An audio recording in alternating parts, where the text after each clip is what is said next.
Chapter number 3 charge of GST के अंदर RCM आपको मिलेगा। बेसिकली आरसीएम का मतलब क्या होता है? आरसीएम का मतलब बड़ा सिंपल सा होता है, जो रिसीवर होगा ना वो लायबिलिटी पे करेगा, जैसे आप ये डायग्राम देख पा रहे हैं। ठीक है, इसमें लिखा हुआ है जनरली टैक्स कौन पे करता है? सप्लायर ही पे करता है फॉरवर्ड चार्ज के अंदर, लेकिन आरसीएम के अंदर क्या होता है कि रिसीवर जो होता है वो टैक्स पे करता है रिवर्स चार्ज के अंदर। ठीक है, इस चैप्टर के अंदर बेसिकली है ना 5 सेक्शन है, मतलब आप सुनना मेरी बात ध्यान से, मैं आपको बताता हूँ। जैसे सेक्शन नंबर जो 9 है उसके अंदर क्या होता है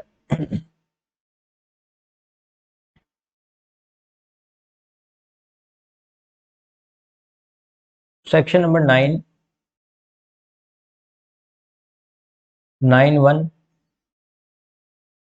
9(2), 9(3), 9(4), 9(5). ठीक है, 9(1) और 9(2। अब अगर 9(1) की बात करूं तो 9(1) होता है फॉरवर्ड चार्ज मैकेनिज्म, जिससे नॉर्मल जो ट्रांजेक्शन होते हैं वो 9(1) होते हैं। 9(2) क्या होता है कि भाई फ्यूचर में कभी पेट्रोल डीजल वगैरह पे टैक्स लगेगा ना, तो 9(2) में फॉरवर्ड चार्ज में टैक्स देना पड़ेगा। 9(3) क्या हो रहा है? आरसीएम। 9(4), 9(4) भी आरसीएम है, लेकिन इसके अंदर पता है क्या होता है? सप्लायर अगर अनरजिस्टर्ड है, 9(4) क्या होता है? 9(4) ऐसा होता है, 9(4) के अंदर ऐसा है। 9(3) का मतलब क्या होता है? RCM. 9(4) is also RCM, but इसके अंदर क्या होता है कि अगर सप्लायर अनरजिस्टर्ड है और रिसीवर जो रजिस्टर्ड है अगर, तो ही ये लगेगा। अब आप बोलोगे कि हर सर्विसेज पे लगेगा, हर केस में, हर वो केस जिसमें सप्लायर अनरजिस्टर्ड और रिसीवर रजिस्टर्ड है तो ये लगेगा? नहीं, कुछ स्पेसिफिक केसेस। ठीक है, वही देखेंगे अपन। और 9(5), 9(5) का मतलब क्या होता है कि ना तो फॉरवर्ड चार्ज में टैक्स लग रहा है ना रिवर्स चार्ज में टैक्स लग रहा है, टैक्स को थर्ड पर्सन पे कर रहा है, जिसको ईसीओ बोलते हैं अपन लोग। ठीक है, इतना आपको याद आ गया होगा। हमारे सिलेबस में सर्विसेज के बारे में आरसीएम दिया हुआ है, हम वही पढ़ेंगे। ठीक है अब आ जाओ, पहली सर्विसेज पे आ जाते हैं। सबसे पहले अपन आ जाते हैं जीटीए पे आ जाते हैं। अब जीटीए के अंदर कहने के लिए अमेंडमेंट आए। जो जीटीए है, आप अगर हमारा हमने जो कॉरिजोंडम निकाला है वो अगर आप देखेंगे तो जीटीए में अमेंडमेंट है, हमारे टेलीग्राम चैनल पर मिल जाएगा, डिस्क्रिप्शन बॉक्स में लिंक है उसका। तो जीटीए के अंदर कहने के लिए तो भाई क्या है, अमेंडमेंट है, लेकिन कुछ अमेंडमेंट नहीं है। कैसे? सुनना मेरी बात। जीटीए की कहानी पहले क्या थी? जीटीए बेसिकली था क्या? जीटीए के अंदर ऐसा था कि सपोज करो गुड ट्रांसपोर्ट एजेंसी, सुनना मेरी बात ध्यान से। जीटीए को गवर्नमेंट ने 2 ऑप्शन दिए कि भैया 12% में टैक्स दे सकते हो या 5% में टैक्स ले सकते हो। ठीक है, जीटीए को गवर्नमेंट ने 2 ऑप्शन दिए कि 12% में टैक्स दे सकते हो या 5% में टैक्स दे सकते हो। ठीक है, अब 12% और 5% में चक्कर क्या है? जीटी, ध्यान से सुनना, इस चैप्टर के लिए जीटी और रेंटिंग ऑफ मोटर व्हीकल सबसे इंपॉर्टेंट है। आप ध्यान से सुनिएगा मेरी बात, मैं क्या बोल रहा हूं। इस 12% वाले ऑप्शन में पता है गवर्नमेंट ने क्या बोला जीटी को, कि जीटीए वाले लोग 12% का ऑप्शन ले सकते हैं, मतलब वो खुद फॉरवर्ड चार्ज में टैक्स जमा कराएंगे, खुद फॉरवर्ड चार्ज में टैक्स जमा कराएंगे और उनको आईटीसी भी मिल जाएगी। जैसे नॉर्मल ट्रांजैक्शन होता है कि सप्लायर जीएसटी जमा कराता है और आईटीसी ले लेता है, उस वाले केस में ऐसा ही होगा। पर जीटीए वाले जो लोग थे उन्होंने बोला कि हम आईटीसी किस चीज की लें, पेट्रोल डीजल पे जीएसटी लगता नहीं है तो उस पर आईटीसी मिलती नहीं, और मेजरली खर्चा हमारा वही है, छोटे मोटे खर्चे हैं। तो गवर्नमेंट ने क्या बोला? गवर्नमेंट ने ऐसा बोला कि आपको हम एक और ऑप्शन देते हैं कि आप एक काम कर सकते हो, आप 5% वाला ऑप्शन यूज कर लो। ठीक है, आप 5% वाला ऑप्शन यूज कर लो और हम आपको क्या करेंगे, आप 5% वाला ऑप्शन यूज कर लो, आपको आईटीसी नहीं चाहिए। तो उन्होंने कहा कि अब आपको टैक्स 5% देना पड़ेगा। और उस केस में गवर्नमेंट ने क्या बोला कि जीटीए को रजिस्ट्रेशन लेने की भी जरूरत नहीं है, no need to take registration. इस केस में क्या होगा, आरसीएम में रिसीवर ही टैक्स जमा करा देगा। इस केस में आरसीएम में रिसीवर ही टैक्स जमा करा देगा। फॉरवर्ड चार्ज में तो 12% में आपको खुद को रजिस्ट्रेशन लेना पड़ेगा, आईटीसी क्लेम करनी पड़ेगी। जब आप आईटीसी क्लेम कर रहे हो तो रजिस्ट्रेशन तो लेना ही पड़ेगा ना। ठीक है, तो इन्होंने क्या बोला कि 5% वाले में आप रजिस्ट्रेशन लेके भी क्या करोगे, आप नहीं लेना चाहो तो भी चलेगा, रिसीवर जमा करा देगा आरसीएम में। अब एक सवाल ये आता है कि सपोज करो जैसे प्रीतिश राज है। अब प्रीतिश राज क्या है, बहुत बड़ी सीए बन गई है। ठीक है, अब इसके पास टाइम की बड़ी कमी रहती है, फैमिली डिस्प्यूट चल रहे हैं थोड़े से। अब मान के चलना, ये एग्जांपल रहने देते हैं, मान के चलना, सुनना मेरी बात, जैसे हमारा जैसे हमारा अंकित है। अब अंकित क्या कर रहा है, अंकित का ट्रांसफर हो गया, मान के चल, अंकित का ट्रांसफर हो गया। पहले अंकित रहता था दिल्ली, अब अंकित का ट्रांसफर हो गया मुंबई, मुंबई ट्रांसफर हो गया अंकित का, अंकित नौकरी करता है। ठीक है, अब ठीक है, अंकित क्या करता है, नौकरी करता है। तो अंकित गया जीटीए के पास। कौन जीटीए? जीटीए का नाम है एलिस ट्रक वाला। ठीक है, जीटीए के पास गए और बोला, अंकित गया जीटीए के पास और बोला कि भैया सामान दिल्ली से मुंबई ले जाना है, कितना लीजिएगा?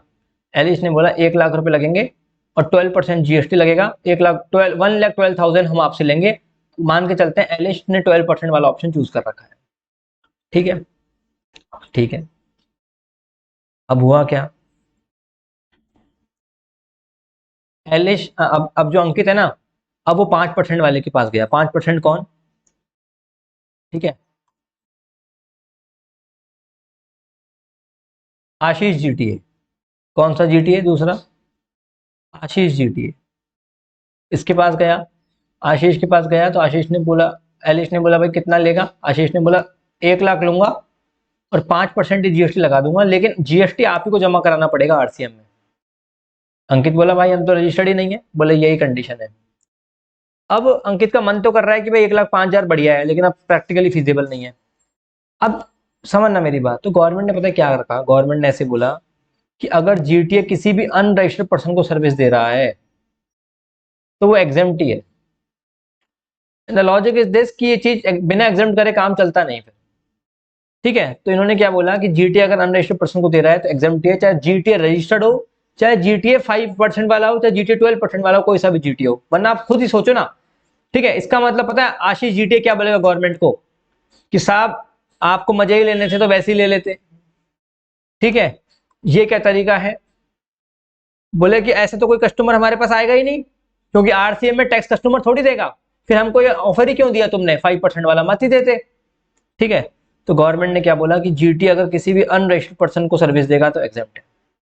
ठीक है, क्लियर हुआ? जीटी अगर रजिस्टर्ड पर्सन को सर्विस देगा, ठीक है, रजिस्टर्ड पर्सन को तो कोई फर्क नहीं पड़ रहा, वो चाहे, उसको तो वैसे भी आईटीसी मिल जाएगी। रजिस्टर्ड पर्सन को तो क्या दिक्कत है, आईटीसी तो मिल ही जाएगी ना उसको, चाहे वो फॉरवर्ड चार्ज वाले से ले चाहे रिवर्स चार्ज वाले से ले। अगर वो 12,000 का टैक्स पे करेगा तो 12,000 की आईटीसी ले लेगा, अगर वो 5,000 का टैक्स पे करेगा तो 5,000 की आईटीसी ले लेगा, वो तो उसका बिजनेस का खर्चा हुआ। पर बात क्या है, मान के चलो कि अब अंकित रजिस्टर्ड है मान लो जीएसटी में, और वो बिजनेस पर्पज के लिए अपनी सर्विस ले रहा है। ठीक है, अपने बिजनेस ट्रांसपोर्टेशन के लिए सर्विस ले रहा है, अंकित रजिस्टर्ड है, और वो एलिस ट्रक वाले के पास गया।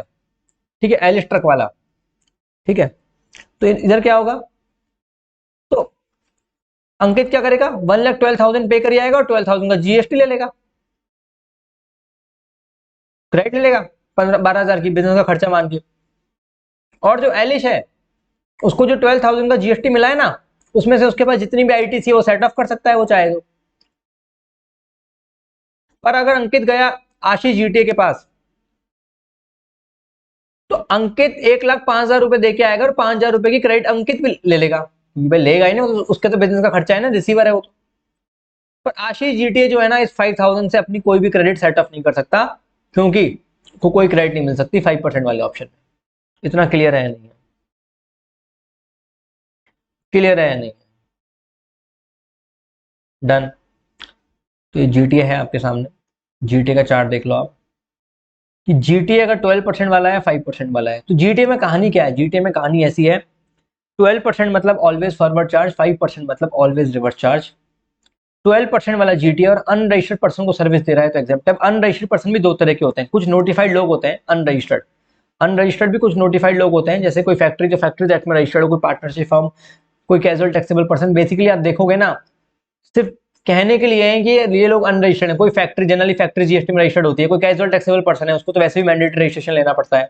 ठीक है, कोई पार्टनरशिप फर्म है, कोई सोसाइटी है जो सोसाइटी एक्ट के अंदर है।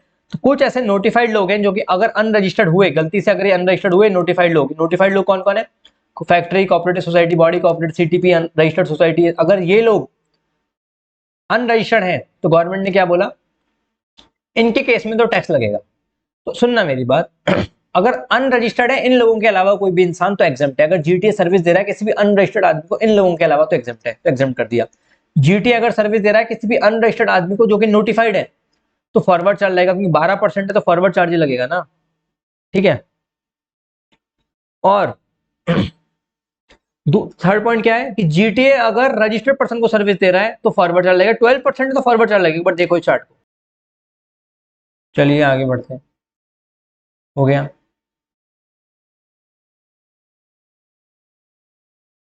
ठीक है। 12%, 5% वाले में क्या है, सुनना मेरी बात ध्यान से।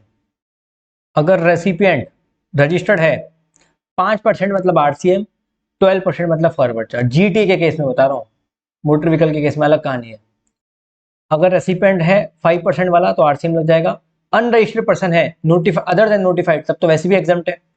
और अनरजिस्टर्ड पर्सन है और नोटिफाइड है तो भैया जीएसटी में रजिस्टर्ड लो और फिर आरसीएम में टैक्स पे करो। ये हमने क्लास में बहुत इन डेप्थ समझे थे, अभी तो मैं रिवीजन करवा रहा हूँ, अभी समझ में आया नहीं आया, ठीक है। क्लियर है, डन। अब इसमें अमेंडमेंट क्या है, आईसीआई ने या जीएसटी काउंसिल ने वे ऑफ प्रेजेंटेशन बदल दिया इसका। बस कहने के लिए दिखाए अमेंडमेंट है, लेकिन इसमें कोई अमेंडमेंट नहीं, ठीक है।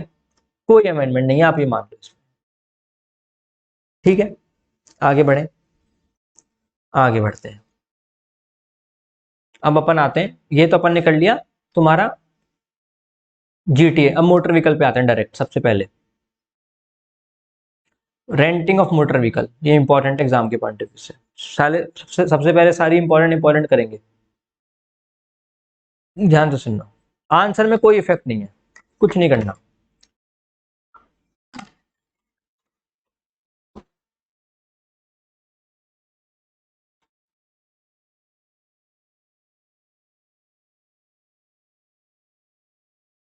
Renting of motor vehicle, give me a moment, okay. ये ब्लैक में बहुत गर्मी हो रही है, ठीक है, एक सेकंड रुको। तो चलिए आते हैं, आ जाइए रेंटिंग ऑफ मोटर व्हीकल पे आइए। आगे बढ़ते हैं, रेंटिंग ऑफ मोटर व्हीकल शुरू करते हैं, ठीक है। रेंटिंग ऑफ मोटर व्हीकल के अंदर क्या है, ध्यान से सुनना, ठीक है। ध्यान से समझना, रेंटिंग ऑफ मोटर व्हीकल बहुत इंपॉर्टेंट एग्जाम के पॉइंट ऑफ व्यू से। अगर हम लाइन रीड करें तो क्या लिखा हुआ है,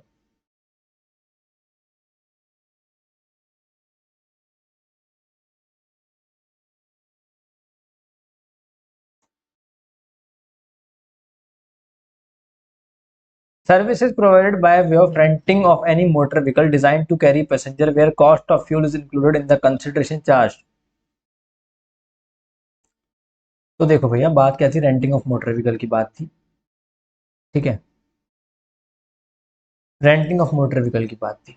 तो क्वेश्चन में पता है पहली बात तो लिखा क्या है, रेंटिंग ऑफ मोटर व्हीकल को बहुत सिंसियरली समझना है, जैसे जीटी को समझा। Services provided by way of renting of any motor vehicle design to carry passengers, तो पैसेंजर्स के लिए, पहली बात तो गुड्स के लिए नहीं है। Services provided by way of renting of any motor vehicle design to carry passengers where cost of fuel is included in the consideration charged from the service recipient provided to a body corporate। अब बात क्या है, बात ध्यान से समझना बात ऐसी है, बात ऐसी है, ध्यान से समझना कि ये चार्ट मैंने बना रखे हैं दो। रेंटिंग ऑफ मोटर व्हीकल अगर गुड्स के लिए है तो फॉरवर्ड चार्ज ही लगेगा, और पैसेंजर्स के लिए है, पैसेंजर्स के लिए भी अगर कॉस्ट ऑफ फ्यूल इंक्लूडेड है कंसिडरेशन में तो ही रिवर्स चार्ज की बात आएगी, अदरवाइज फॉरवर्ड चार्ज। अब इसमें भी रिवर्स चार्ज कंपलसरी नहीं है, सुनना इसका चार्ट अभी बनाऊंगा। ये जो है ना fuel cost is included in consideration RCM, इसका चार्ट अभी मैं बनाऊंगा। तो अभी रेंटिंग ऑफ मोटर व्हीकल में हमने क्या देखा, अगर गुड्स है तो बात ही खत्म हो गई, पैसेंजर है और कॉस्ट ऑफ फ्यूल इंक्लूडेड नहीं है, जैसे जूम कार हो गई उसमें कॉस्ट ऑफ फ्यूल इंक्लूडेड नहीं होती तो फॉरवर्ड चार्ज हो गया। अभी होता है ना, हाँ भैया दिल्ली जाना है, कितने रुपए लोगे, बोले 5,000 लेंगे, इसमें पेट्रोल भी हमारा, सब हमारा, वो होता है renting of motor vehicle for passenger cost of fuel is included in consideration, तब आरसीएम लगता है। तो एक चीज तो इतनी समझ में आ गई कि रेंटिंग ऑफ मोटर व्हीकल पे आरसीएम कब लगता है, इसमें भी कब आरसीएम लगेगा वो देखो। तो सुनना मेरी बात, रेंटिंग ऑफ मोटर व्हीकल के केस में क्या हुआ। अब जीटी के केस में तो क्या था कि अगर आप अनरजिस्टर्ड पर्सन को सर्विस देते हो तो एग्जाम्प्ट था, यहाँ पे ऐसा कुछ है नहीं। अब सुनना क्या हो रहा है ठीक है। चलो, तो रेंटिंग ऑफ मोटर व्हीकल में दो ऑप्शन दिए, एक 12%, एक 5%। 12%, एक 5%। ठीक है, रेंटिंग ऑफ मोटर व्हीकल में दो ऑप्शन दिए, 12% और 5%। अब क्या बोला गवर्नमेंट ने, अगर 12% होगा तो फॉरवर्ड चार्ज में टैक्स देना पड़ेगा और आईटीसी आप ले सकते हो। 12% अगर हुआ तो फॉरवर्ड चार्ज में टैक्स देना पड़ेगा और आईटीसी आप ले सकते हो। ठीक है, सप्लायर कौन हो रहा है, मान लो, मान के चलते हैं सप्लायर है तुम्हारा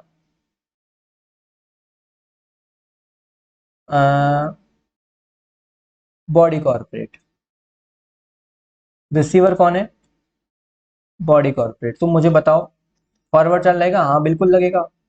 सप्लायर कौन है, बॉडी कॉर्पोरेट। रिसीवर कौन है, अदर देन बॉडी कॉर्पोरेट। भाई 12% है तो फॉरवर्ड चार्ज ही लगेगा। मान के चलते हैं अगर सप्लायर कौन हो इस वाले केस में, other than body corporate. Receiver कौन है, बॉडी कॉर्पोरेट, तो भी फॉरवर्ड चार्ज ही लगेगा। भाई 12% वाला ऑप्शन है तो हमेशा फॉरवर्ड चार्ज लगेगा, there is no second alternative. 12% वाला ऑप्शन है तो हमेशा फॉरवर्ड चार्ज लगेगा, कोई ऑल्टरनेटिव नहीं है। ठीक है, और अदर देन बॉडी कॉर्पोरेट है ये भी, पर 12% वाला ऑप्शन है तो फॉरवर्ड चार्ज। इसका मतलब क्या हुआ कि अगर supplier renting of motor vehicle passenger वाला ही केस है, कॉस्ट ऑफ फ्यूल भी इंक्लूडेड है, लेकिन सप्लायर ने 12% वाला ऑप्शन ले रखा है तो ऑलवेज फॉरवर्ड चार्ज आईटीसी में मिल जाएगी, बात खत्म होगी। अब आते हैं 5% वाले ऑप्शन में। 5% वाले ऑप्शन में यहाँ पे जीटी की तरह नहीं है कि आरसीएम ही होगा 5% मतलब। जीटीए में तो क्या था, 5% मतलब कंपलसरी आरसीएम, लेकिन यहाँ पे ऐसा नहीं है। यहाँ पे क्या है, ध्यान से सुनना मेरी, ठीक है, यहाँ पे क्या है, ध्यान से सुनना मेरी बात। सपोज करो सप्लायर बॉडी कॉर्पोरेट है और रिसीवर कौन है, other than body corporate. Suppose करो सप्लायर बॉडी कॉर्पोरेट है और रिसीवर कौन है, बॉडी कॉर्पोरेट। तुम मुझे बताओ 5% वाले में यहाँ क्या आना चाहिए। भाई जब सप्लायर बॉडी कॉर्पोरेट है ना और receiver other than body corporate, तो फॉरवर्ड चार्ज में टैक्स लगा लो। माना 5% वाला ऑप्शन है तो मत लो आईटीसी। 5% और 12% में फर्क क्या है कि आईटीसी नहीं मिलेगी बस। अब आप सोच रहे होंगे कि ये प्रोविजन जीटीए में क्यों नहीं था? क्योंकि जीटीए में अनरजिस्टर्ड पर्सन एग्जाम्प्ट है ना। इन्होंने क्या बोला, सप्लायर अगर बॉडी कॉर्पोरेट है तो एथिकल प्रोविजन क्या बनता है कि रिसीवर अगर अदर देन बॉडी कॉर्पोरेट है तो फॉरवर्ड चार्ज। मान लो सप्लायर बॉडी कॉर्पोरेट है, रिसीवर भी बॉडी कॉर्पोरेट है, तो भाई सबसे पहले तो फॉरवर्ड चार्ज वाले को पकड़ते हैं, सबसे पहले सप्लायर को पकड़ा जाता है तो भी फॉरवर्ड चार्ज। अच्छा मान के चलते हैं कि सप्लायर अगर कौन है, अदर देन बॉडी कॉर्पोरेट है, 5% वाला ऑप्शन है, और रिसीवर कौन है, रिसीवर बॉडी कॉर्पोरेट है। अब आरसीएम लगता है। मान लो सप्लायर भी अदर देन बॉडी कॉर्पोरेट है, रिसीवर भी अदर देन बॉडी कॉर्पोरेट है, दोनों ही नल्ले हैं, मान लो तो दोनों ही बेकार हैं, तो सप्लायर को पकड़ो तो फॉरवर्ड चार्ज। तो देखा जाए तो इतने केसेस में सिर्फ एक केस में आरसीएम है, बाकी सब में फॉरवर्ड चार्ज है। मेरा फर्ज था, क्योंकि क्लास में हमने बहुत खोल के पढ़ा था, मेरा फर्ज था सारे के सारे केसेस डिस्क्राइब कर दूं आपके सामने, सो दैट एग्जाम में किसी भी तरह का केस आ जाए आप गलती ना कर पाओ। तो केस क्या बनता है कि renting of motor vehicle passenger वाला ट्रांसपोर्ट वाला हो और सप्लायर ने 5% वाला ऑप्शन चूज किया हो, और सप्लायर कौन हो, अदर देन बॉडी कॉर्पोरेट, और रिसीवर अगर बॉडी कॉर्पोरेट है तो ही 5% में आरसीएम लगेगा, अदरवाइज कोई आरसीएम नहीं लगेगा। ठीक है, क्रक्स क्या निकल के आता है कि supplier other than body corporate और रिसीवर बॉडी कॉर्पोरेट हो और रेंटिंग ऑफ मोटर व्हीकल का प्रोविजन हो और 5% वाली स्कीम ले रखी हो तो ही आरसीएम लगेगा, बाकी हर केस में फॉरवर्ड चार्ज है। सिर्फ इकलौता केस है जहां आरसीएम है, बाकी आप देख लो, बाकी हर जगह फॉरवर्ड चार्ज है। देखो आप अगर देखोगे ना, यहाँ पे भी फॉरवर्ड चार्ज, गुड्स में भी, यहाँ पे भी फॉरवर्ड चार्ज, यहाँ पे आरसीएम। अब यहाँ पे भी आरसीएम में क्या है, सिर्फ एक जगह आरसीएम है, बाकी हर जगह फॉरवर्ड चार्ज है। चार्ट आप देख लो, रेंटिंग ऑफ मोटर व्हीकल 12% वाला ऑप्शन है तो always forward charge. Renting of motor vehicle 5% वाला ऑप्शन है, सप्लायर अगर बॉडी कॉर्पोरेट है तो भी ऑलवेज फॉरवर्ड चार्ज। सप्लायर अगर अदर देन बॉडी कॉर्पोरेट है और रिसीवर अगर बॉडी कॉर्पोरेट है तो आरसीएम है। अगर सप्लायर भी अदर देन बॉडी कॉर्पोरेट है, रिसीवर भी अदर देन बॉडी कॉर्पोरेट है, तो भी फॉरवर्ड चार्ज। समझ में आया नहीं आया?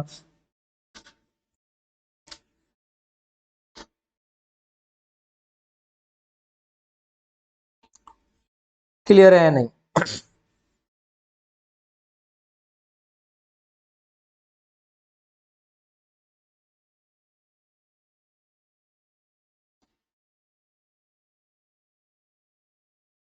अगर फ्यूल कॉस्ट इंक्लूडेड है, कॉस्ट ऑफ फ्यूल इंक्लूडेड है, तो ही ये वाला प्रोविजन लगेगा। सपोज करो कॉस्ट ऑफ फ्यूल इंक्लूडेड नहीं, अरे आरसीएम वाले प्रोविजन ही तब लगेगा जब कॉस्ट ऑफ फ्यूल इंक्लूडेड है कंसिडरेशन में। जैसे भैया दिल्ली से जयपुर जा रहे हो, 5,000 रुपये की गाड़ी करी आपने, तो उसमें पेट्रोल भी उसी का ही हो गया, मतलब जूम कार पे नहीं लगेगा। अगर कॉस्ट ऑफ फ्यूल इंक्लूडेड नहीं है तो कुछ भी केस हो ऑलवेज फॉरवर्ड चार्ज आएगा। अगर कॉस्ट ऑफ फ्यूल इंक्लूडेड नहीं है मान लो, तो always forward charge. Cost of fuel included है तो एक केस में आरसीएम आएगा, तब जब supplier other than body corporate receiver body corporate. तब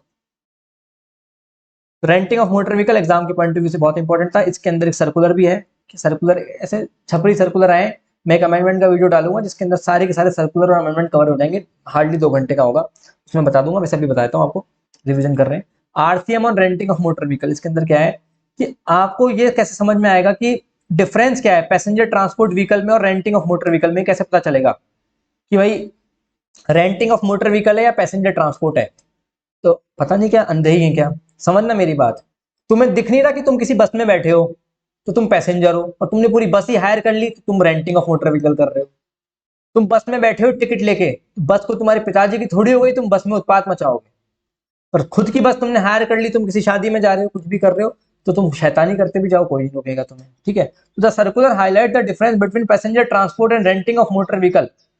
तो इन्होंने बोला कि ये जो प्रोविजन है ना, ये पैसेंजर ट्रांसपोर्ट पे नहीं लगते, ये रेंटिंग ऑफ मोटर व्हीकल पे लगता है। वो भी कब, तो supplier other than body cooperator और रिसीवर बॉडी कोऑपरेटर और 5% वाला ऑप्शन चूज किया हो, तब आरसीएम लगता है। पैसेंजर ट्रांसपोर्ट सर्विस पे तो फॉरवर्ड चार्ज ही लगता है, ठीक है। तो ऐसे ऐसे क्लैरिफिकेशन आए, ठीक है। चलिए, तो रेंटिंग ऑफ मोटर व्हीकल भी हो गया, आरसीएम और जीटीए भी हो गया, दोनों इंपॉर्टेंट। अब तीसरी सबसे इंपॉर्टेंट चीज वो है सिक्योरिटी सर्विसेज, जहां से एग्जाम में बहुत क्वेश्चन पूछे जाते हैं। ये देखो सारे हैंड रिटन चार्ट्स हमने बना रखे हैं, ये श्वेता ने बनाए बेसिकली। अभी मैंने डाला था ना post that she got selected in IOCL, वो यही थी। चलो 14 पे आते हैं। सिक्योरिटी सर्विसेज, अब क्या दे रखा है, security services provided by way of security personnel provided to a registered person. तो सप्लाई कौन सी सिक्योरिटी सर्विसेज, सिक्योरिटी पर्सन वाली, सीसीटीवी कैमरा वाली नहीं, वायरस एंटीवायरस वाली आईटी सिक्योरिटी नहीं, सिक्योरिटी पर्सन बॉडी गार्ड चौकीदार, समझ रहे हो, ऐसी सर्विस, अंकित नहीं सॉरी, चौकीदार बॉडी गार्ड, ऐसी वाली सर्विस, समझ रहे हो। तो ये वाली जो हमें पर्सन का इन्वॉल्वमेंट जरूरी है, वो सिक्योरिटी सर्विसेज, ठीक है, provided to a registered person. ठीक, किसको दे रहे हैं, रजिस्टर्ड पर्सन को दे रहे हैं। चलो ठीक है,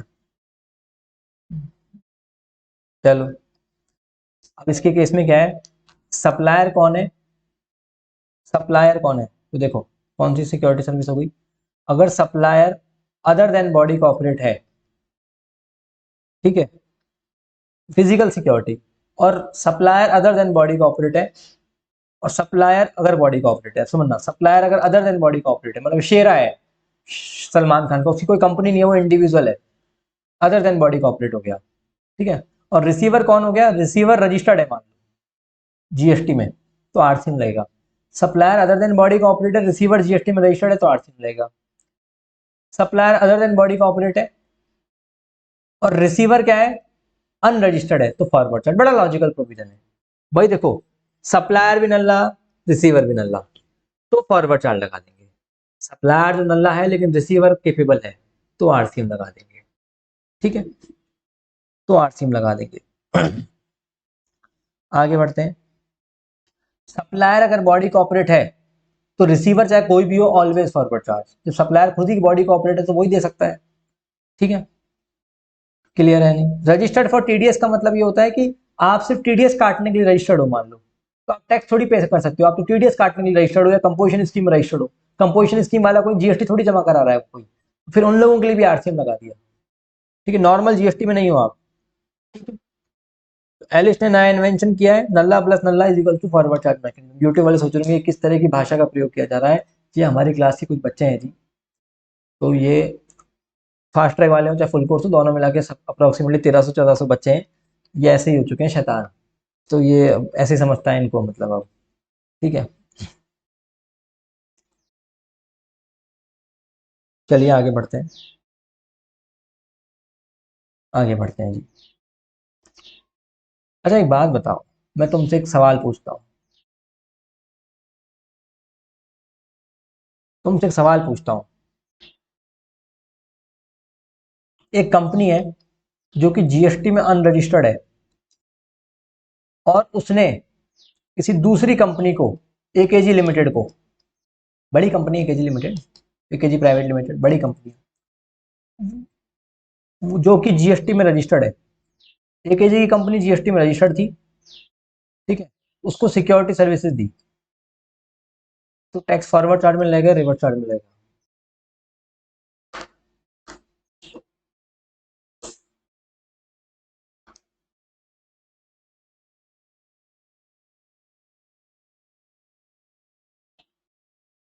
मैंने बोला कि एक कंपनी है जो कि जीएसटी में अनरजिस्टर्ड है, उसने सर्विसेज दी एकेजी लिमिटेड को जो कि रजिस्टर्ड है, टैक्स फॉरवर्ड चार्ज में लगाए या रिवर्स चार्ज में लगाए?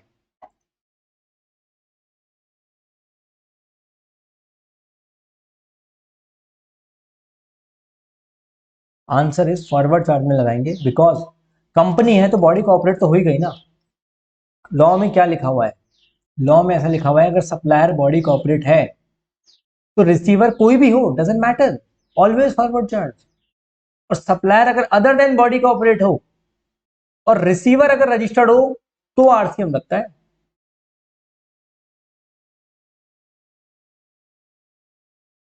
तो इसका ही सबसे डिफिकल्ट क्वेश्चन था जो एक बार पूछा है कहीं ना कहीं आईसीआई ने। मेरे को लगा इस पॉइंट में सबसे ज्यादा बच्चों ने गलतियां की थी, इसी वाले पॉइंट में जब ये एग्जाम्पल आया था, तो आई फेल्ट लाइक कि आप लोगों को बता देना चाहिए। ठीक है, कि अगर कंपनी है और दूसरी कंपनी को सर्विस दे रही है, कंपनी वो अनरजिस्टर्ड है, मान लो उसका थ्रेशोल्ड नहीं हुआ होगा क्रॉस, या कुछ भी रीजन होगा, मतलब अनरजिस्टर्ड है लेकिन जीएसटी में, तो क्या होगा? टैक्स देना पड़ेगा, फॉरवर्ड चार्ज के अंदर रजिस्ट्रेशन लो और टैक्स दो अब। ठीक है, रिकॉल हो रही हैं चीजें। सबसे इंपॉर्टेंट तीन सर्विसेज हैं, नोट कर लो, GTA, renting of motor vehicle और सिक्योरिटी सर्विसेज। सिक्योरिटी सर्विसेज से छोटे छोटे आईटीसी में एग्जामिशन में बहुत जगह क्वेश्चन पूछे जाएंगे। ठीक है, तीनों अपन ने कर लिए। अगला इंपॉर्टेंट है इंडिविजुअल डायरेक्ट सेलिंग एजेंट। ये क्या बोलते हैं? इंडिविजुअल डायरेक्ट सेलिंग एजेंट, इस एग्जांपल को अपनी नोट क्वेश्चन बैंक के ऊपर वहीं लिख लो।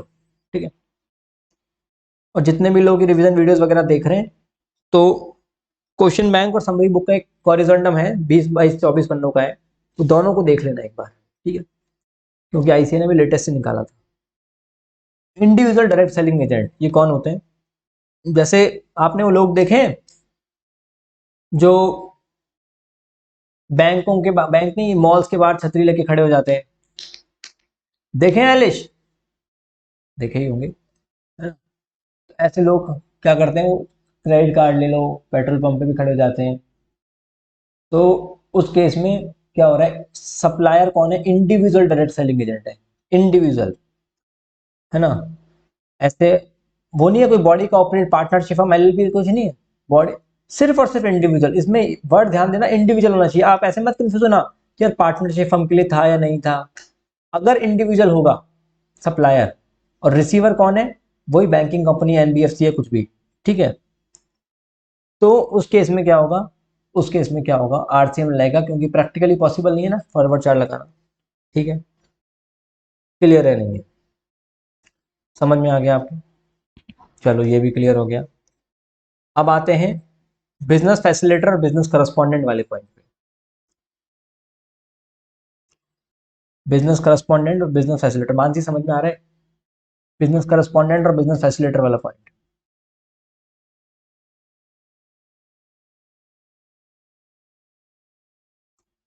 इसको प्यार से बोलते हैं शॉर्ट फॉर्म में बीसी, इसको बोलते हैं बीएफ। अब समझना मेरी बात, ये प्रोविजन आपको पूरा अच्छे समझ में आ जाएगा। सपोज करो बैंक है, एसबीआई बैंक, बड़ा ब्रांड है।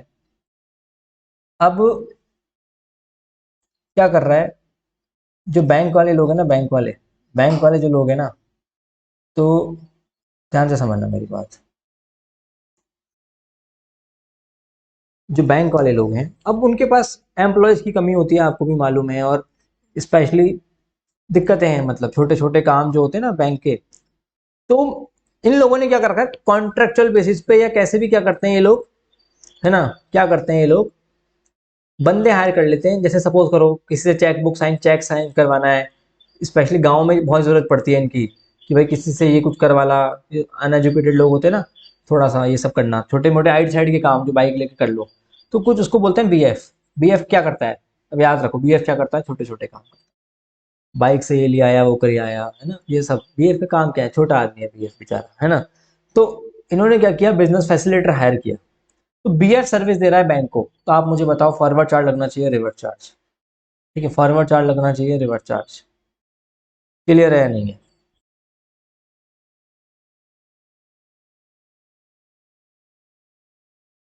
तो रिवर्स चार्ज लगेगा आरसीएम में, मतलब बैंक ही टैक्स दे देगा आरसीएम में। फॉरवर्ड चार्ज लगाना पॉसिबल ही नहीं है। गवर्नमेंट अगर बीएफ से पैसा मांगेगी ना, बीएफ बोलेगा पैसा, कैसा पैसा, मेरे पास कोई पैसा नहीं है। बीएफ क्या बोलेगा, मेरा तो थ्रेशोल्ड ही क्रॉस नहीं हुआ तो मैं कहाँ से पैसा दूं। तो गवर्नमेंट ने कहा नल्ला आदमी छोड़ो इसको, ये कोई टैक्स नहीं देगा, एसबीआई को पकड़ो आरसीएम में। ठीक है, बीएफ की कोई बस की नहीं है टैक्स देने की। पैसा पैसा तो चला गया सारा, ऐसा नहीं है मेरे पास कोई पैसा, आई एम बीएफ। तो बिजनेस फैसिलिटेटर के पास कुछ भी नहीं है, आरसीएम में टैक्स देना पड़ेगा। ठीक है, क्लियर है। ठीक है,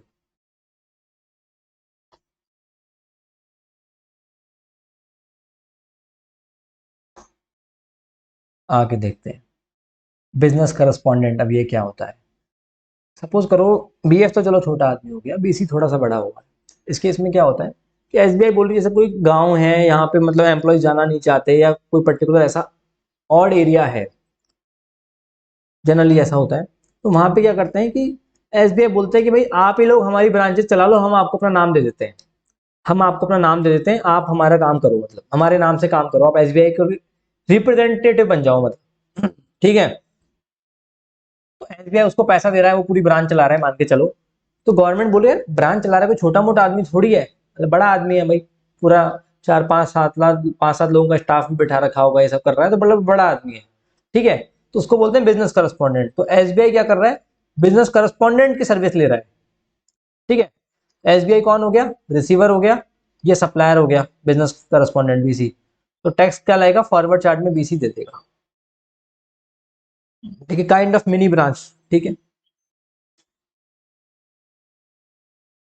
ठीक है, क्लियर है नहीं है?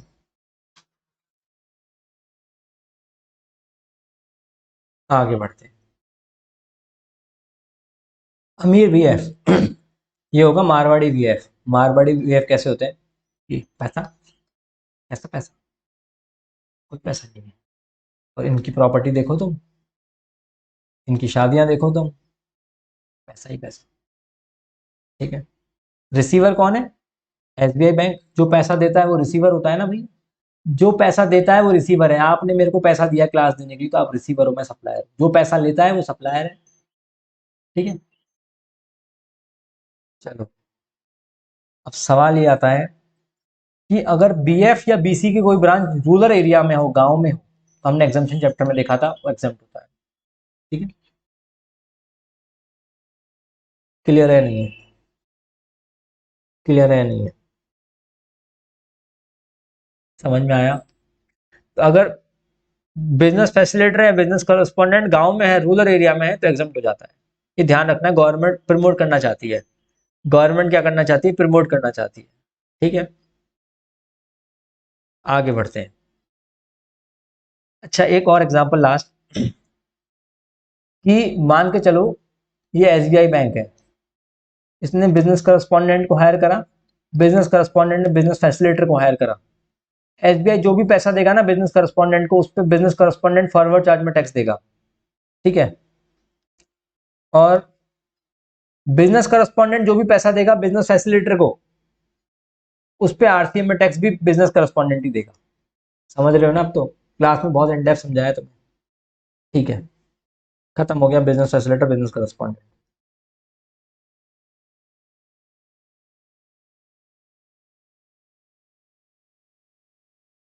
जहाँ पे भी होगा देख लेना, खत्म हो गया, यहीं कहीं लिखा हुआ होगा, ये रहा पॉइंट नंबर 13, 12 और 13। ठीक है, ये एजेंट ऑफ बिजनेस करस्पॉन्डेंट का मतलब बिजनेस फैसिलिटेटर है। ठीक है, अब अपना सिक्योरिटी हो गया, जीटीए रेंटिंग हो गया, बीएफबीसी हो गया। आगे बढ़ते हैं। If BC will pay to BF, so who will pay? BC BF को पे कर रहा है तो बीसी पे करेगा आरसीएम में। चलिए अब आते हैं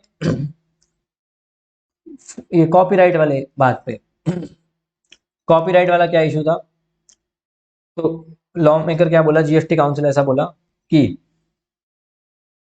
जीएसटी काउंसिल ऐसे बोलते कि सपोज करो शाहरुख खान यशराज के लिए काम कर रहा है, तो बोले यशराज टैक्स देगा आरसीएम में। अरिजीत सिंह टी सीरीज के लिए काम कर रहा है तो टी सीरीज टैक्स देगा आरसीएम में। भाई ये तो मैंने बड़े बड़े नाम ले दिए, छोटे छोटे आर्टिस्ट भी होते हैं, इनसे कहाँ से जीएसटी वसूलेंगे? इनसे जीएसटी वसूलना प्रैक्टिकली पॉसिबल नहीं है।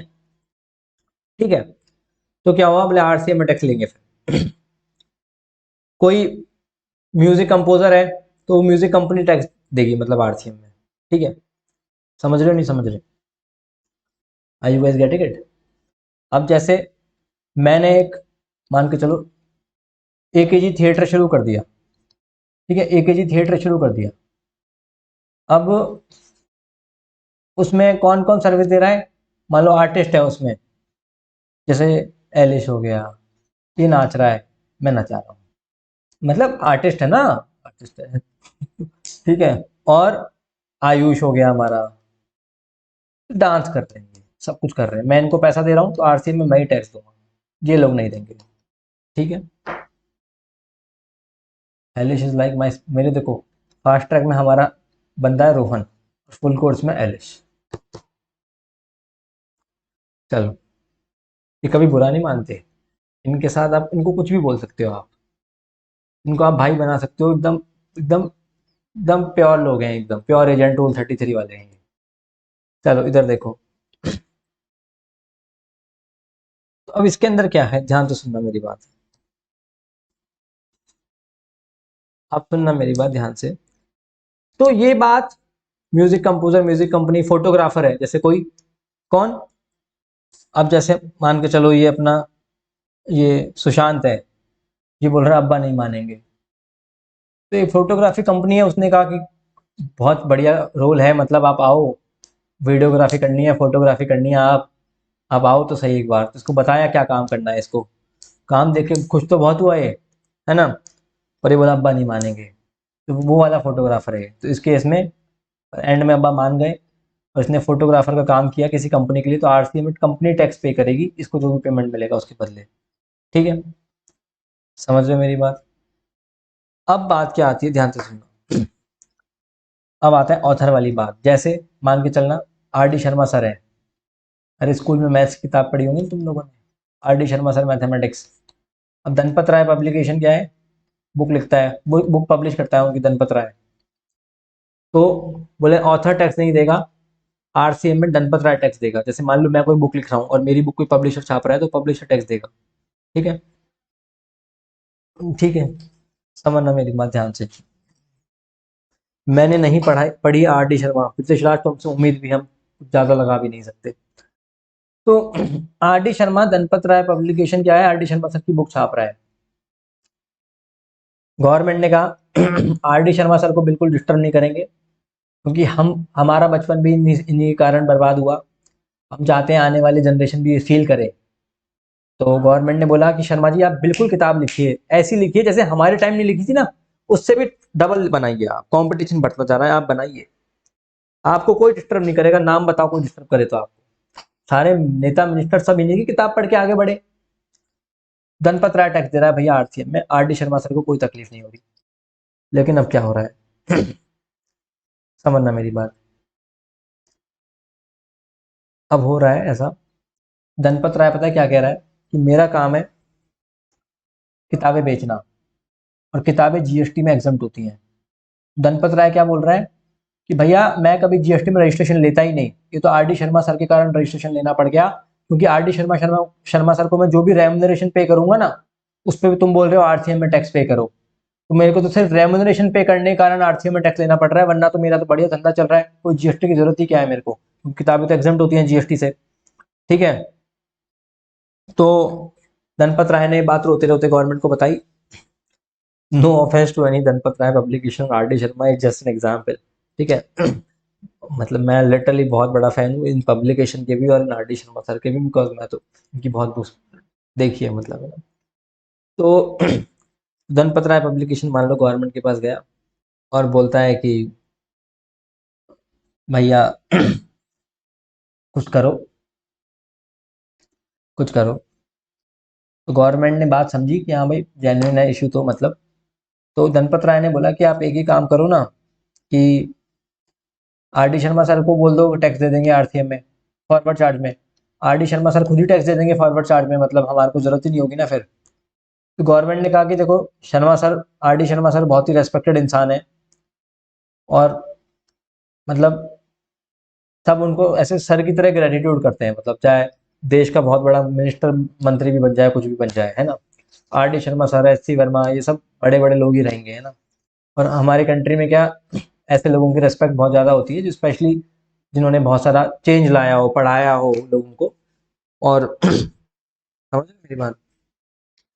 गवर्नमेंट ने कहा कि शर्मा सर को हम फोर्स तो नहीं कर सकते भैया कि आप फॉरवर्ड चार्ज में टैक्स दो, इतनी तो नहीं है हमारी, टीचर रहे हैं वो हमारे, तो काइंड ऑफ ग्रेटिट्यूड तो है ही मन में। अब एक स्कीम लेके आई गवर्नमेंट। गवर्नमेंट पता है ये बोलती है कि आर डी शर्मा सर को जाके बोलेंगे कि सर अगर आप ठीक समझें तो, वैसे तो यही देगा धनपत राय, आपको देने की कोई जरूरत नहीं है, लेकिन अगर आप ठीक समझे, आपको कोई फोर्स नहीं कर रहा है ना, आपको कोई कर सकता है, कौन ही कर सकता है आपको, अगर आप ठीक समझे तो आप फॉरवर्ड चार्ज में दे सकते हैं और आप एक डिक्लेरेशन भर दो कि हाँ भाई मेरे को कोई तकलीफ नहीं है, मैं खुद फॉरवर्ड चार्ज में टैक्स देने के लिए रेडी हूँ। ऐसे नहीं कोई जबरदस्ती भरवा रहा, डिक्लेरेशन भरो आराम से कि हाँ भाई मैं खुद ही दे रहा हूँ मेरी इच्छा से, कोई दिक्कत की बात नहीं है। और अगर आप डिक्लेरेशन दे देते हो तो हम आपके ऊपर फॉरवर्ड चार्ज लगा देंगे और 12 महीने तक के लिए वो एप्लीकेबल होगा। आपको लगता है फ्यूचर में बदलना है तो आप बदल भी सकते हो फिर 12 महीने के बाद। ठीक है, ठीक है, क्लियर है नहीं है। Sir are D Sharma sir की बुक्स किसी काम की नहीं होती बेटा, वो 11th 12th निकालने के काम की होती है। वो पूरा पढ़े चाहे कोई ना पढ़े, लेकिन खरीदते सब हैं, बिकती है उनकी किताब बस। चलो क्लियर है, 9 और 9A खत्म हो गया। ठीक है,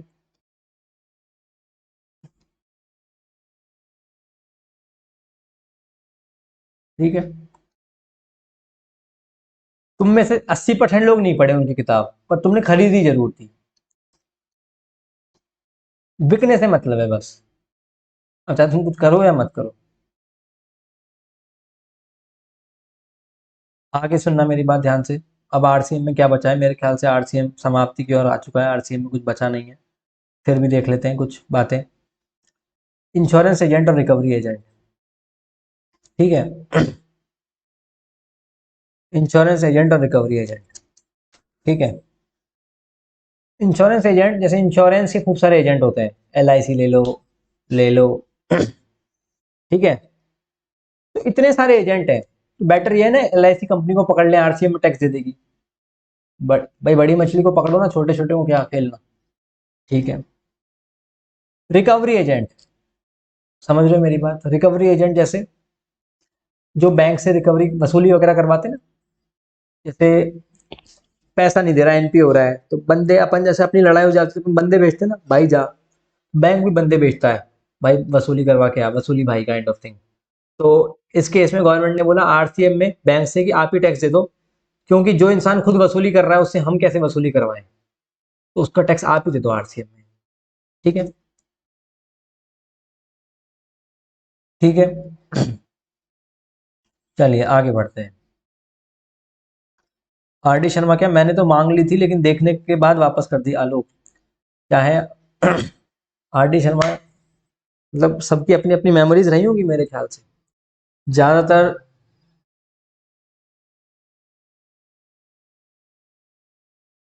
ज्यादातर लोग क्या करते हैं, ज्यादातर लोग, पता नहीं क्या बोल रहा था, इधर आओ।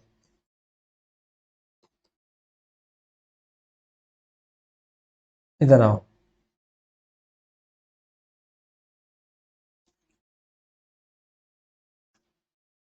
हम्म, तो ये हो गया अपना, सारा हो गया, मतलब बचा कुछ नहीं है खास।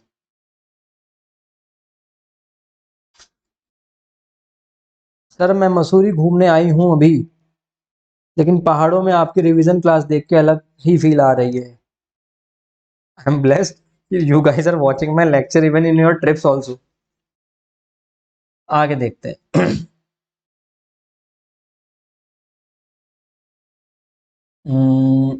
अच्छा सपोज करो आपने ऑनलाइन किसी सर्विस ली, ऑनलाइन किसी सर्विस, ऑनलाइन मतलब इंपोर्ट करी कोई service, a person, any service supplied by a person who is located in non taxable territory to another person other than an NTOR. कुल मिला के अगर आपने कोई सर्विस वगैरह ली फॉरेन से, तो आपको आरसीएम में टैक्स देना पड़ेगा, जाहिर सी बात है।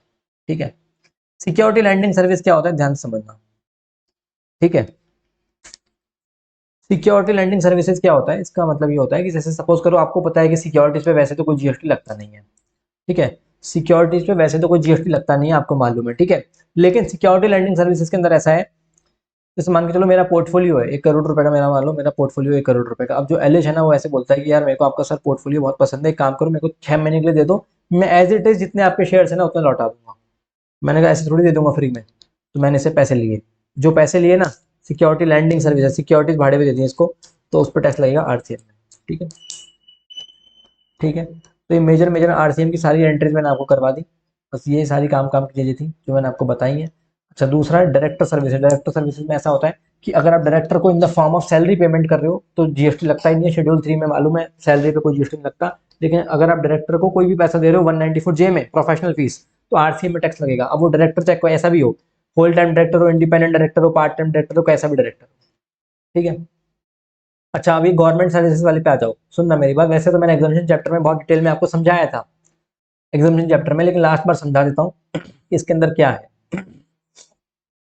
इसके अंदर ऐसा है, पहली बात तो इस अन, जहाँ ये जो रजिस्टर्ड लिखा है ना इसको अनरजिस्टर्ड कर दो, और ये जो अनरजिस्टर्ड लिखा है इसको रजिस्टर्ड कर दो, इस अन को काट के नीचे लगा दो बस। ठीक है। तो गवर्नमेंट सर्विसेज के अंदर ऐसा था, अगर आपको याद होगा मैंने आपको बताया था कि गवर्नमेंट कोई सी भी सर्विस देती है तो फॉरवर्ड चार्ज में टैक्स लगता है। सॉरी वापस से बोलता हूँ, गवर्नमेंट अगर ये 3 सर्विसेज देती है, कौन सी, services by department of post, government अगर ये सर्विसेज देती है services by department of post, postal department कोई सी भी सर्विस देगा ना, चाहे वो रजिस्टर्ड पर्सन को दे चाहे वो अनरजिस्टर्ड पर्सन को दे, फॉरवर्ड चार्ज में टैक्स लगेगा। सिंपल सी बात है, आप पोस्ट ऑफिस की दुकान पे स्पीड पोस्ट करवा रहे हो, तो वो आप रजिस्टर्ड हो तो ऐसे नहीं बोलेगा कि आरसीएम में टैक्स दो, जाहिर सी बात नहीं बोलेगा। तो कोई सी भी service they department of post, forward charge में टैक्स लगेगा। बट पोस्टल डिपार्टमेंट की 4 ऐसी नई एंट्रीज आई हैं जो एग्जामिनेशन चैप्टर में हमने देखी थी, जैसे बुक पोस्ट, इनलैंड पोस्ट, ये सब है ना, अपन ने 4 पोस्ट देखे थे, वो एग्जाम्प्ट होते हैं, वो तो एग्जाम्प्ट है जीएसटी। उन चारों के अलावा कोई सा भी पोस्ट करवाया तो फॉरवर्ड चार्ज में टैक्स देना पड़ेगा। ठीक है। ठीक है। आगे देखते हैं, अगर services by way of aircraft और वेसल, या फिर services by way of passenger oblique good transport, तो भी फॉरवर्ड चार्ज लगेगा। एग्जामिनेशन चैप्टर में दिखाया था ना तुम्हें, वो चार्ट बना रखा था ना, देखो वो खोल ही लेता हूँ। पेज नंबर कौन सा है, 3.8 याद रखो, एग्जामिनेशन, ये देखो ये टेबल में सब कवर किया है हमने इस बुक में। तो services by way of department of post, इसको मैंने एडिट करने के लिए कहा था, वो आपने कर लिया होगा। ठीक है। तो वो 4 सर्विसेज को छोड़ के बाकी सारी की सारी पोस्टल डिपार्टमेंट की सर्विसेज क्या होगी, फॉरवर्ड चार्ज में टैक्स लगेगा। Services in relation to vessel और एयरक्राफ्ट, तो भी फॉरवर्ड चार्ज में टैक्स लगेगा। ट्रांसपोर्ट ऑफ गुड्स और पैसेंजर, तो भी फॉरवर्ड चार्ज में टैक्स लगेगा, इसका कोई ऑल्टरनेटिव या सब्सिट्यूट नहीं है, रिवर्स चार्ज कभी हो ही नहीं सकता। फिर हमने इसके अलावा क्या पढ़ा था कि अगर आप इन तीनों के अलावा कोई सी भी सर्विस किसी भी रजिस्टर्ड पर्सन को दे रहे हो तो आरसीएम लगेगा, और किसी भी अनरजिस्टर्ड पर्सन को दे रहे हो तो एग्जम्प्ट थी। ठीक है, इन तीनों के अलावा। तो इसका मतलब गवर्नमेंट अगर किसी भी अनरजिस्टर्ड पर्सन को कोई सी भी सर्विस दे तो एग्जम्प्ट है, एक्सेप्ट दीज 3 सर्विसेज। फिर आता है रेंटिंग ऑफ इमूवेबल प्रॉपर्टी की service. Renting of immovable property की सर्विस पे भी गवर्नमेंट ने क्या बोला कि हम अनरजिस्टर्ड आदमी पे भी टैक्स लगाएंगे। और देखो ये 3 तो वैसे भी फॉरवर्ड चार्ज में टैक्सेबल हो गए, फिर आया renting of immovable property. Renting of immovable property की सर्विस अगर कोई रजिस्टर्ड पर्सन लेगा तब आरसीएम, और अनरजिस्टर्ड लेगा तो फॉरवर्ड चार्ज। अब 4 सर्विसेज हो गई, इन चारों के अलावा 5वीं सर्विस कोई सी भी हो, अगर रजिस्टर्ड पर्सन लेगा और अमाउंट 5,000 से ज्यादा है तो आरसीएम में टैक्स लगेगा, और अगर अनरजिस्टर्ड पर्सन लेगा तो एग्जम्प्ट है। और पहली 3 मैंडेटरी फॉरवर्ड चार्ज, चौथी वाली सर्विसेज अनरजिस्टर्ड लेगा तो फॉरवर्ड, रजिस्टर्ड लेगा तो आरसीएम, और 5वीं से अनरजिस्टर्ड लेगा तो एग्जम्प्ट, रजिस्टर्ड लेगा तो आरसीएम। ठीक है, ये मैंने आपको एग्जामिशन के टाइम बताया था। अब यही कहानी आरसीएम से वापस से कनेक्ट कर लेते हैं।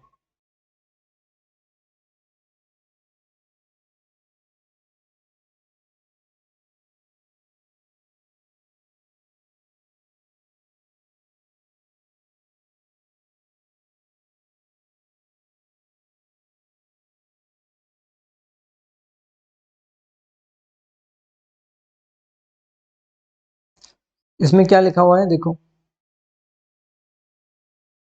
इसमें ऐसा लिखा हुआ है, गवर्नमेंट सर्विसेज वाला कहाँ गया, ये रहा, ये गवर्नमेंट सर्विसेज जो मैंने आपको पढ़ाया ना, सर्विसेज सप्लाइड बाय गवर्नमेंट। तो इस केस में क्या होगा कि अगर गवर्नमेंट किसी भी बिजनेस एंटिटी को सर्विस दे जो जीएसटी में रजिस्टर्ड है तो क्या लगेगा, आरसीएम लगेगा। ठीक है, तो क्या लगेगा, आरसीएम लगेगा। तो गवर्नमेंट अगर किसी भी रजिस्टर्ड बिजनेस एंटिटी को सर्विस दे जो जीएसटी में रजिस्टर्ड है तो आरसीएम लगेगा। ठीक है, क्लियर है। एक्सेप्शन क्या थे इसके, रेंटिंग ऑफ इमूवेबल प्रॉपर्टी, ये बोल रहे हैं गवर्नमेंट अगर किसी भी बिजनेस एंटिटी को सर्विस दे तो आरसीएम लगेगा, लेकिन एक्सेप्शन है रेंटिंग ऑफ इमूवेबल प्रॉपर्टी। ये एक्सेप्शन इसलिए डाला है कि सपोज करो रेंटिंग ऑफ इमूवेबल प्रॉपर्टी अगर अनरजिस्टर्ड बिजनेस एंटिटी ले, अगर रेंटिंग ऑफ इमूवेबल प्रॉपर्टी की सर्विस अगर अनरजिस्टर्ड बिजनेस एंटिटी ले, यहाँ पे वर्ड लिखा हुआ है सिर्फ और सिर्फ बिजनेस एंटिटी। ठीक है, इसकी फ्रेमिंग सही नहीं है मेरे हिसाब से लॉ की। ठीक है, ये जो इन्होंने फ्रेमिंग कर रखी है ना सही नहीं है। इसका मैंने आपको क्लास में भी बहुत इसके बारे में चर्चा की थी कि इसकी फ्रेमिंग में थोड़ी गड़बड़ है, लेकिन ये मान के चलते हैं कि अगर सप्लायर गवर्नमेंट है और रिसीवर अगर बिजनेस एंटिटी है तो आरसीएम में टैक्स लगता है, लेकिन एक्सेप्शन है रेंटिंग ऑफ इमूवेबल प्रॉपर्टी।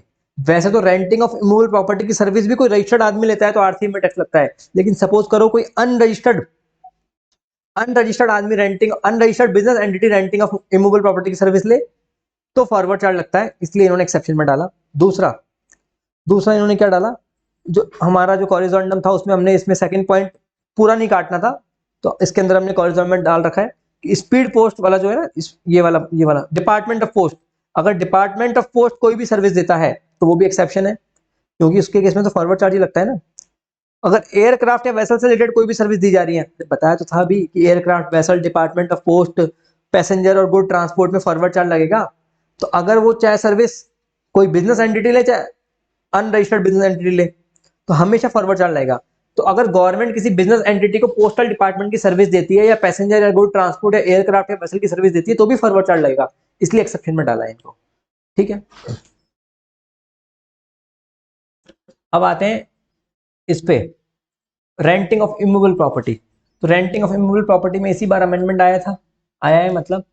और रेंटिंग ऑफ इमूवेबल प्रॉपर्टी में क्या है, ध्यान से देखना। देखो, पहले ऐसा प्रोविजन था कि renting of residential duelling exempt है।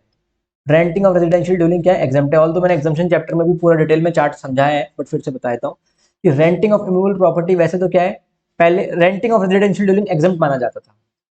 ठीक है, जैसे आप अगर किराए पे घर ले रहे हो तो एग्जम्प्ट था। आप सपोज करो एसबीआई बैंक में काम कर रहे हो और एसबीआई बैंक ने आपको किराए पे घर लेके दिया तो भी एग्जम्प्ट है। आप किसी बिग फोर में काम कर रहे हो, बिग फोर ने आपके लिए क्वार्टर बनवा के आपको रेंट पे दे रखा है तो भी एग्जम्प्ट है, चाहे वो कैसे भी हो एग्जम्प्ट है। रहना मतलब एग्जम्प्ट है, कितना अमाउंट एग्जम्प्ट। अब गवर्नमेंट ने क्या बोला, सिर्फ रहने के लिए एग्जम्प्ट था, कॉमर्शियल पर्पज होता था, renting of property for commercial purpose. तो उस केस में क्या होता था कि अगर अनरजिस्टर्ड आदमी ले रहा है तब तो फॉरवर्ड चार्ज लगा देते थे, और रजिस्टर्ड ले रहा है तो रिवर्स चार्ज लगा देते थे। ठीक है, अगर कॉमर्शियल पर्पज होगा, रेजिडेंशियल पर्पज होगा तो एग्जम्प्ट था। अब गवर्नमेंट ने क्या बोला, अब गवर्नमेंट ने बोला कि रेंटिंग ऑफ रेजिडेंशियल ड्यूलिंग मतलब रहने की सर्विस कोई अनरजिस्टर्ड इंसान ले रहा है तो वो तो अभी भी एग्जम्प्ट है, जैसे पहले एग्जम्प्ट था। लेकिन कोई रजिस्टर्ड इंसान ले रहा है, जैसे सपोज करो मेरी कंपनी है, अब मैंने क्या किया, मेरी की कंपनी है, ठीक है, एकेजी एयरलाइंस, मेरी कंपनी है एकेजी एयरलाइंस। अब मैंने किसी से सर्विस ली रहने की, जैसे कोई बिल्डर था तो उसने, मैंने उससे पूरी की पूरी बिल्डिंग रेंट पे ले ली। मैं रजिस्टर्ड हूँ, किस लिए ली कि मेरे एम्प्लॉयज रहेंगे, सीईओ डायरेक्टर रहेंगे वहां पे। अब मैं उसको पैसा दे रहा हूँ तो गवर्नमेंट ने बोला अब आरसीएम में टैक्स लगेगा, पहले एग्जम्प्ट हुआ करता था बिफोर अमेंडमेंट। अच्छा सपोज करो मैं खुद एकेजी एयरलाइंस का मालिक हूं, मैं खुद के लिए पर्सनल घर ले रहा हूं, तो आरसीएम में टैक्स लगना चाहिए या नहीं लगना चाहिए? आंसर इज, मैं खुद कंपनी का मालिक हूं, मैं खुद के रहने के लिए सर्विस ले रहा हूं, मेरा बिजनेस नेचर नहीं है, ऑल्दो मैं जीएसटी में रजिस्टर्ड हूं, लेकिन मैं अपने बिजनेस के लिए थोड़ी ले रहा हूं, तो मैं खुद के लिए ले रहा हूं, ठीक है? तो क्या होगा? तो वो एग्जम्प्ट है, तो वो एग्जम्प्ट है। लॉ की फील समझो आप। लॉ का कहने का मतलब है कि आप अपने बिजनेस के लिए कोई सर्विस ले रहे हो, लेट्स सपोज किसी एम्प्लॉय के रहने के लिए, डायरेक्टर के रहने के लिए, तो आरसीएम में टैक्स लगेगा, जो कि पहले एग्जम्प्ट हुआ करता था। अब आरसीएम में टैक्स तो मैंने आपको पढ़ाया था अच्छे से डिटेल में। इसका चार्ट क्या बन रहा है? Residential property use for residence, रहने के लिए आप घर ले रहे हो, अनरजिस्टर्ड पर्सन के लिए ले रहे हो तो एग्जाम। जैसे सपोज करो मेरी कंपनी है और मैं अनरजिस्टर्ड हूँ और मैं अपने एम्प्लॉय के लिए रहने के लिए घर ले रहा हूँ, एग्जाम है। अनरजिस्टर्ड हूँ ना, इसलिए। अगर मैं रजिस्टर्ड हूँ तो क्या होगा? आरसीएम में टैक्सेबल हो जाएगा। अगर कॉमर्शियल पर्पज के लिए लूँ मैं, और मैं मान लो कि चलो कि मैं अनरजिस्टर्ड हूँ और कॉमर्शियल पर्पज के लिए लूँ, तो क्या हो जाएगा? टैक्सेबल अंडर, रुको, यूज फॉर कमर्शियल पर्पज। अगर मैं रजिस्टर्ड हूँ तब तो मैं फॉरवर्ड चार्ज में टैक्स दे दूंगा। अगर रेसिपिएंट रजिस्टर्ड है, हाँ तो हाँ, इधर अन को रजिस्टर्ड कर दो और रजिस्टर्ड को अनरजिस्टर्ड कर दो, चेंज करवाया था मैंने आपको, ठीक है? तो अगर कोई रेसिपिएंट अनरजिस्टर्ड है और कॉमर्शियल पर्पज की सर्विस ले रहा है तो फॉरवर्ड चार्ज लगेगा, और रेसिपिएंट अगर रजिस्टर्ड है तो आरसीएम लगेगा, ठीक है? ठीक है। और commercial property use for commercial purpose, तो क्या होगा? एनी पर्सन हो फॉरवर्ड चार्ज लगेगा। कुल मिला के आप बस इतना ध्यान में रखो, इतना ध्यान में रखो कि अगर रेंटिंग ऑफ इमूवेबल प्रॉपर्टी अगर रजिस्टर्ड पर्सन ले तो आरसीएम में टैक्स देना पड़ेगा, ठीक है? और कुछ नहीं सोचना, ठीक है? बस आरसीएम में इतना ही था जो आपको ध्यान रखना था।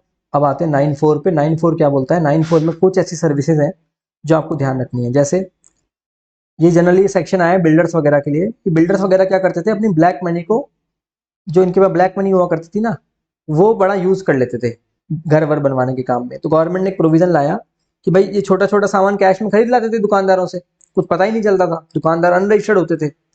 गवर्नमेंट ने एक प्रोविजन लाया इन लोगों के लिए कि आप लोगों को कम से कम अपना 80% सामान, आप लोगों को कम से कम अपना 80% सामान क्या करना पड़ेगा? आप लोगों को कम से कम अपना 80% सामान रजिस्टर्ड आदमी से परचेज करना पड़ेगा। बिल्डर्स के लिए, प्रमोटर्स के लिए ऑप्शन लेके आए, बोला कि मैंडेटरी आपके ऊपर 80% सामान आपको रजिस्टर्ड आदमी से खरीदना पड़ेगा, क्योंकि ये लोग क्या करते थे, छोटे छोटे दुकानदारों से सामान खरीदते थे जो कि जीएसटी में रजिस्टर्ड अनरजिस्टर्ड होते थे। इनको बोला कि रजिस्टर्ड आदमी से खरीदो आप। और अगर आपने नहीं खरीदा, लेट्स सपोज आपने 30% ही खरीदा रजिस्टर्ड से, तो उस 80 का गैप पूरा करो। लेट्स सपोज आपने 30% सामान ही खरीदा रजिस्टर्ड से, तो 50% पे आप आरसीएम दो। लेट्स सपोज आपने 40% रजिस्टर्ड से खरीद लिया, तो 40% पे आरसीएम दो। लेट्स सपोज आपने 70% रजिस्टर्ड से खरीद लिया, तो 10% पे आरसीएम में टैक्स देना पड़ेगा। लेट्स सपोज आपने 90% रजिस्टर्ड से खरीद लिया, तो बहुत बढ़िया बात है, 80 से ऊपर होना चाहिए, ठीक है? लेकिन इन्होंने बोला कि सीमेंट और कैपिटल गुड्स आपको हमेशा 100% रजिस्टर्ड आदमी से लेने पड़ेंगे, सीमेंट और कैपिटल गुड्स, ठीक है? ये 9(4) था, खत्म हो गया। 9(5) में आते हैं। 9(5) का मतलब है ना सप्लायर टैक्स देगा ना रिसीवर टैक्स देगा, थर्ड पर्सन टैक्स देगा, जिसको ईसीओ अंडर सेक्शन 9(5) बोलते हैं। इसकी शॉर्ट फॉर्म क्या थी कि अंकित ओला में बैठ के ओयो गया, वहां जाके उसने अर्बन क्लैब वाली आंटी को बुलाया और फर्स्ट स्विगी से मंगा के खाना साथ में मिलके खाया। ये शॉर्ट फॉर्म थी। अंकित ओला में बैठ के ओयो में गया, तो गवर्नमेंट ने क्या बोला, सबसे पहले ओला को पकड़ते हैं, ट्रांसपोर्टेशन अकोमोडेशन सर्विस, ठीक है? नहीं सॉरी, ट्रांसपोर्टेशन सर्विस। ओला में बैठ के तो क्या बोला, ओला में जैसे ओला है, अब ओला पे ड्राइवर अपनी कार रजिस्टर कर रहा है, सप्लायर अलग है, रिसीवर अलग है। ओला तो एक प्लेटफॉर्म है, ओला तो क्या है, एक दलाल है, एजेंट है, ठीक है, काइंड ऑफ। तो ईसीओ है। तो द थिंग इज दैट कि सप्लायर और रिसीवर को मिलाने का काम ओला कर रहा है, सप्लायर भी दूसरा है, रिसीवर भी दूसरा है। तो गवर्नमेंट ना सप्लायर से जीएसटी ले सकती है। अपने केस में अंकित ओला में बैठा, तो ना ड्राइवर जीएसटी देने की पोजीशन में, ना अंकित देने की पोजीशन में। तो गवर्नमेंट ने बोला ओला ही टैक्स देगी, ये मान लेंगे कि ओला ही डीम्ड सप्लायर है, ठीक है? अब आते अंकित ओला में बैठ के ओयो गया, ठीक है? अब ओयो में गया, मान लो क्यों गया, क्यों भी किसी लिए भी गया होगा, ओयो में गया मान लो। अब ओयो में क्या कर रहा है, मतलब ओयो के केस में क्या हो रहा है, ध्यान समझना मेरी बात, कि गवर्नमेंट ने बोला कि अगर ओयो जीएसटी में रजिस्टर्ड है, मान लो ओयो जीएसटी में मान लो रजिस्टर्ड है, तो ओयो चाहे तो ओयो भी टैक्स पे कर सकता है, और ओयो नहीं दे रहा है तो तुम दो फिर। ये वाला ऑप्शन ओला के केस में नहीं था कि ड्राइवर चाहे तो ड्राइवर दे सकता है, पर ओयो तो थोड़ा बड़ा हो गया ना, होटल का मालिक है तो थोड़ा बड़ा हो गया। तो गवर्नमेंट ने क्या बोला कि गवर्नमेंट ने ऐसे बोला गवर्नमेंट ने ऐसे बोला कि भैया आप चाहो तो ओला ओयो वाला चाहे ना तो खुद भी टैक्स दे सकता है, और चाहे तो ईसीओ भी टैक्स दे सकता है। ठीक है, जैसे मान लो एक प्लेटफॉर्म है और एक होटल है जो ओयो पे रजिस्टर्ड है, और ये कस्टमर है। ठीक है, ये क्या है ना, ये है ना ओयो होटल है, ओयो हो गोवा बीबो हो कुछ भी हो। तो अब आप इस होटल वाला चाहे तो होटल वाला भी टैक्स दे सकता है, नहीं तो ओयो टैक्स देगा 95 के अंदर। ठीक है, same with the case of urban क्लैब। Urban क्लैब क्या है, बहुत तरह की सर्विसेज देता है, डॉक्टर, प्लम्बर, है ना, अलग अलग तरह की सर्विसेज। तो इस केस में क्या है, अर्बन क्लैब वाला चाहे तो वो टैक्स दे सकता है, नहीं तो ये देगा, अर्बन क्लैब की कंपनी देगी, या तो सप्लायर खुद दे दे, नहीं तो अर्बन क्लैब कंपनी देगी। स्विगी वाले केस में क्या है, ध्यान से सुनना, क्लाउड किचन वाला कॉन्सेप्ट है, ये नया ही आया है लास्ट अटेम्प्ट में, कि अगर आप ऑनलाइन खाना मंगाते हो तो स्विगी वाला ही टैक्स देगा। ठीक है, स्विगी वाला, जैसे ओला वाला दे रहा था ना, यहाँ पे स्विगी वाला देगा। लेकिन अगर सप्लायर ऐसा है कि किसी होटल के अंदर है उसका रेस्टोरेंट, सप्लायर का अगर रेस्टोरेंट किसी होटल के अंदर है, और जो होटल है ना उसके किसी रूम का फेयर 7,500 से ज्यादा हो, किसी भी एक रूम का फेयर 7,500 से ज्यादा हो, तो इसका मतलब बड़ा होटल है वो, अच्छा होटल है, उसके अंदर रेस्टोरेंट है मान। तो उन्होंने बोला कि सप्लायर ही टैक्स देगा था फॉरवर्ड चार्ज, क्योंकि जब खुद ही बड़ा आदमी तो खुद ही दे देगा, तो ईसीयू के प्रोविजन नहीं लगेंगे फिर उसके ऊपर। ईसीयू के प्रोविजन कब लगेंगे, जब नॉर्मल रेस्टोरेंट हो और वो स्विगी या जोमेटो के खाना बेच रहा हो, तो स्विगी या जोमेटो टैक्स देंगे 95 के अंदर। क्लियर है या नहीं है? चलिए, आरसीएम खत्म होता है, और आरसीएम को अपन यहीं पे समाप्त करते हैं। Thanks a lot, do like this video, or you can subscribe for more revision videos. Thanks a lot. If you want to buy any classes or something like that, हमारे डिस्क्रिप्शन बॉक्स में आपको links वगैरह भी मिल जाएंगे। चलिए।